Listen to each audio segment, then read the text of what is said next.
Hi అండి. ఈరోజు నాకు ఎంతో ఇష్టమైన బచ్చల కూర పచ్చడి చేస్తున్నాను మా ఇంట్లో. నేను ఎప్పుడు మా పుట్టింటికి వెళ్ళినా కూడా మా అమ్మతో అడిగి మరీ పచ్చడి చేపించుకుంటాను. అంత బాగా చేస్తుంది ఈ పచ్చడి మా అమ్మ. అందుకే కావచ్చు నాకు ఈ పచ్చడి అంటే అంత ఇష్టము. అందుకు ఏం లేదు, ముందుగా స్టవ్ ఆన్ చేసి ఒక ప్యాన్ పెట్టుకొని పల్లీలు వేయించుకోవాలి. పల్లీలు వేగగానే కొద్దిగా నువ్వులు కూడా వేసుకొని వేయించుకోవాలి. ఆ రెండు కూడా వేరే ఒక బౌల్లో వేసుకొని ఇప్పుడు అదే ప్యాన్లో కొద్దిగా అంత నూనె వేసుకొని అందులో ఎండుమిర్చి వేయించుకోవాలి. ఎండుమిర్చి వేగగానే పక్కకి పెట్టుకొని అదే ప్యాన్లో బచ్చల కూర వేసుకొని ఉడికించుకోవాలి.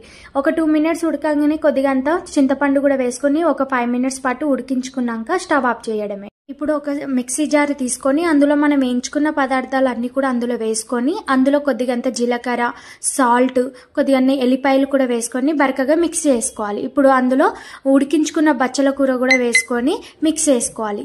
లాస్ట్లో కొద్దిగంత ఆనియన్ కూడా వేసుకుంటే చాలా